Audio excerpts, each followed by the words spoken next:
Channel है। मैंने ये चैनल बायोलॉजी विद फरमान अली के नाम से बनाया है। इस चैनल को सब्सक्राइब करें और आइकन बेल के बटन को प्रेस करें ताकि आने वाली नई वीडियो आप तक पहुंच सके। जो हमारा आज टॉपिक है वह living word in space, FSC first year chapter number first है। लिविंग वर्ड इन स्पेस, इसका आपने क्या बताना है, इससे क्या मीनिंग है। लाइफ ऑन अर्थ मतलब जो जानदार इस ज़मीन पर मौजूद है उसके बारे में आपने बताना है कि किस तरह से जानदार एक दूसरे के साथ रिलेशनशिप रखते हैं।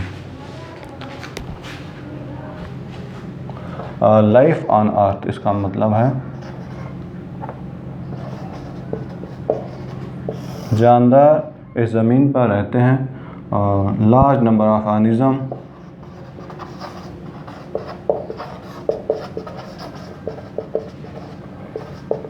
Live on earth today.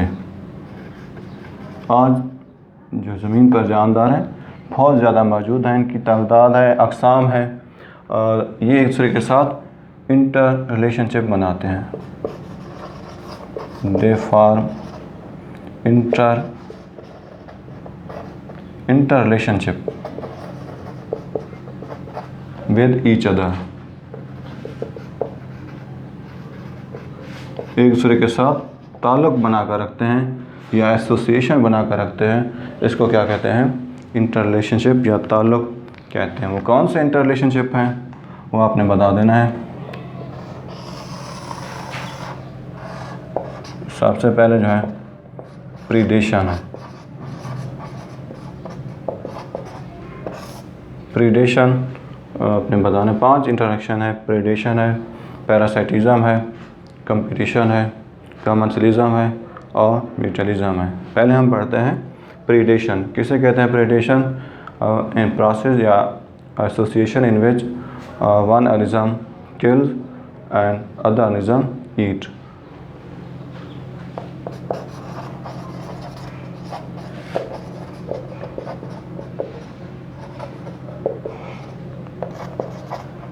in which one organism kills and eat other organism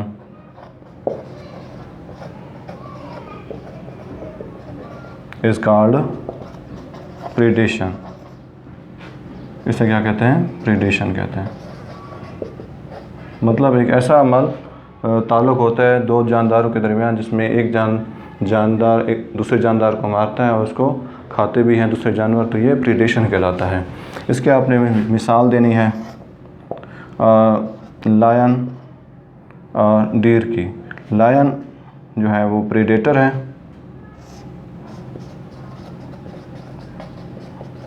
ये शिकारी है, शिकार करता है, और डीर जो है आपने बताना है ये प्रे है। प्रीडेशन में प्रीडेटर भी होता है और प्रे भी होता है। प्रीडेटर जो होता है शिकारी होता है, यानी शिकार करने वाला होता है। जिस तरह से लायन है और वो शिकार किसका करता है? डीर का करता है, हिरन का करता है। और जो डीर है वो आपने बताना है क्या है? प्रे है। ये ताल्लुक़ क्या कहलाता है? प्रीडेशन कहलाता है। उसकी एग्जांपल भी आपने दे देनी है। इसके बाद आपने बताना है दूसरा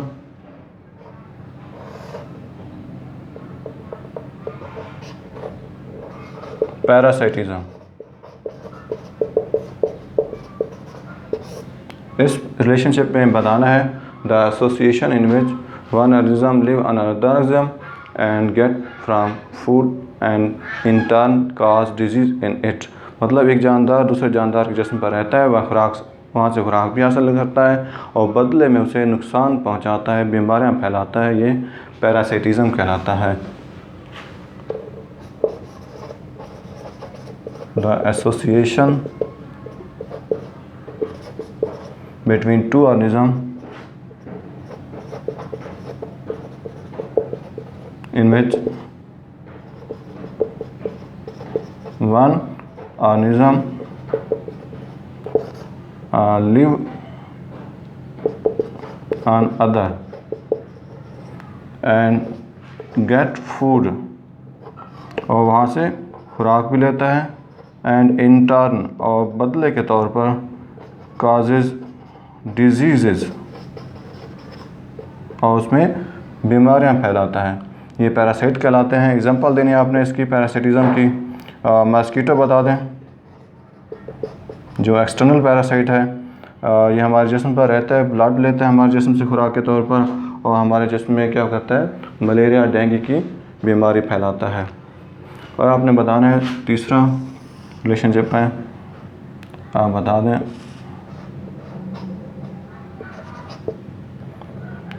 कॉमन्सलिज्म,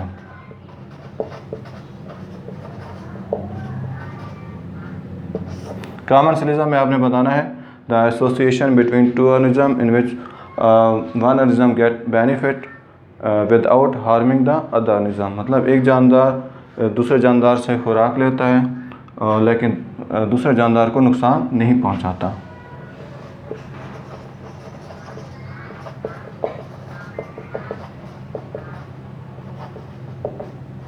in which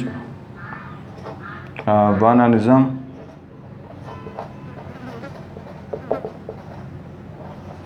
get food without harming, नुकसान नहीं पहुंचाता, without harming the other organism, दूसरे जानदार से खुराक भी लेता है लेकिन उसको नुकसान ना पहुंचाए, तो ये क्या कहलाता है, कॉमन्सलिज्म कहलाता है। इसकी एग्जांपल आपने दे दी है, शार्क है and sucker fish. Sucker fish जो है ये स्मॉल फिश है जो किसके जिस्म पर रहती है, जो शार्क बड़ी सी फ़िश है उसके जिस्म पर रहती है। ये सक्कर फिश वहाँ से खुराक लेती है और उसके जिस्म से अटैच रहती है, कॉमन्सलिज्म है। इसके बाद हमने बताना है चौथा बता दें, यहाँ पर आगे हम बता देते हैं।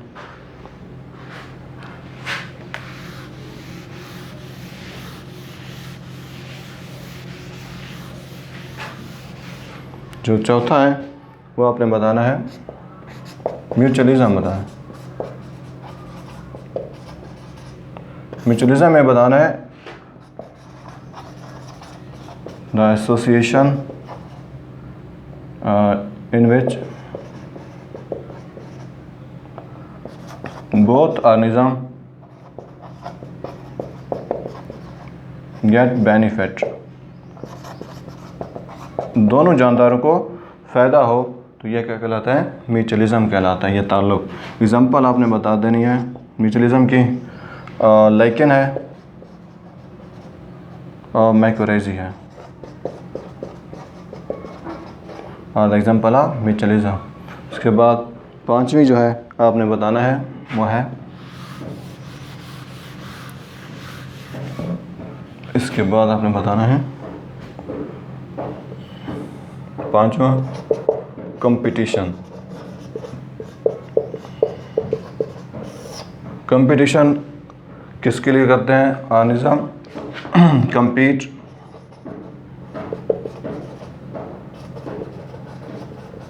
with each other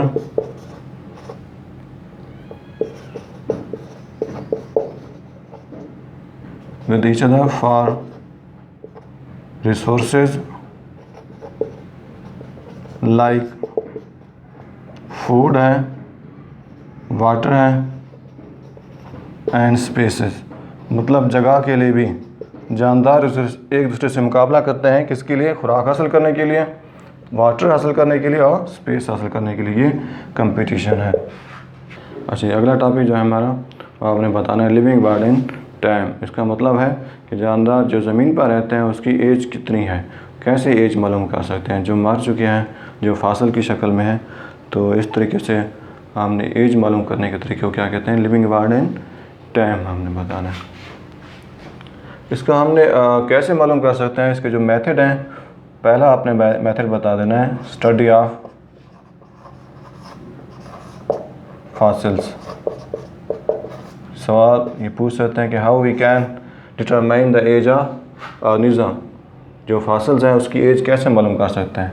आपने बताना है स्टडी ऑफ फॉसिल सबसे पहले है। तो आपने बताया फॉसिल होते क्या हैं, डेड रिमेन्स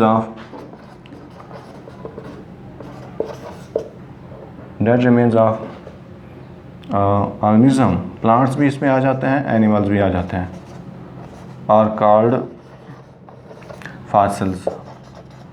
जानवरों की, पौधों की जो बाक़ियात होती है वो फॉसिल्स कहलाती है। इस फॉसिल्स की मदद से हम क्या कर सकते हैं, किसी भी प्लांट्स हैं या एनिमल्स की एज मालूम उनके कर सकते हैं।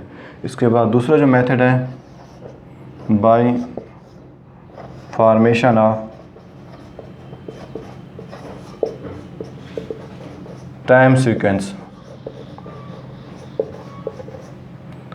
ये जो मेथड है इसकी मदद से भी हम किसी भी जानदार की एज, लाइफ मालूम कर सकते हैं।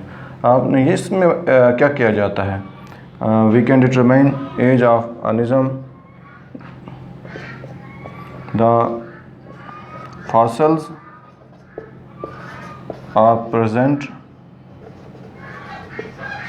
इन रॉक्स। जो फॉसिल जानवरों के होते हैं जो मार चुके हैं, वो चट्टानों में इनके फॉसिल्स होते हैं, और किस शक्ल में होते हैं, लेयर फॉर्म में होते हैं। लेयर मतलब एक तह होते हैं मौजूद। जो पुराने फॉसिल्स होंगे वो नीचे हो जाएंगे, डीपर होते जाएंगे, और जो नए फॉसिल होंगे, जो नए जानदार जो मरेंगे वो ऊपर आते जाएंगे। तो जो नीचे लेयर होगी, deeper layer, deeper fossil layer shows that it is older organism। ये बताएगा नीचे वाली जो सबसे लेयर होगी वो पुराने जानदार होंगे सबसे, और अपर लेयर जो होगी सबसे, upper layer of fossils shows it's new कि नए जानदार होंगे, नए फॉसिल होंगे। एक ये तरीका है। इसके बाद तीसरा तरीका भी आपने बताना है, वो है, तीसरा बता दें,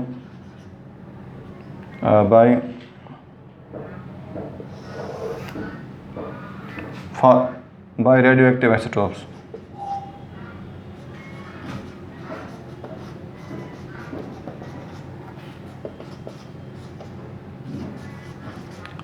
तीसरा जो मेथड है लिविंग पार्ट इन टाइम में, by radio active isotopes. We can determine the age of organism by the method of radio active isotopes. इसमें क्या किया जाता है, जानदार जो ओल्डर फॉसिल्स होंगे उनके रेडियो एक्टिव आइसोटोप की मिक़दार कम होगी, और जो नया न्यू फॉसिल्स होंगे उनके रेडियो एक्टिव आइसोटोप्स की मिक़दार उनके अंदर ज़्यादा होगी। आपने बताना है older fossils have less amount of radioactive isotopes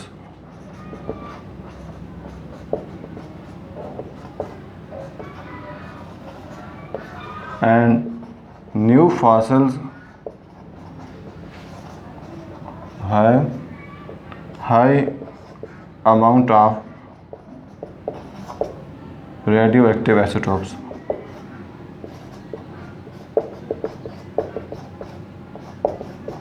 मतलब इस कंपैरिजन से भी हम रेडियो एक्टिव आइसोटोप्स के कंपैरिजन से हम बता सकते हैं कि कौन से फॉसिल्स ओल्डर हैं और कौन से फॉसिल्स न्यू हैं।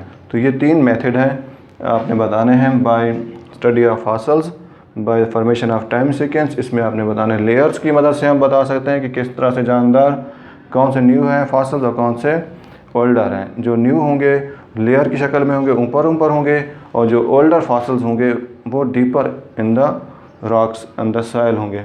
और आपने बताया तीसरा जो है बाय रेडियो एक्टिव आइसोटोप्स। इसमें आपने बताना है by comparison of radio active isotopes we can determine older and new fossils. Older fossils have less amount of radio active isotopes and new fossils have high amount of radio active isotopes. यहीं तक हमारा topic था। इंशाल्लाह हम अगला topic पढ़ेंगे।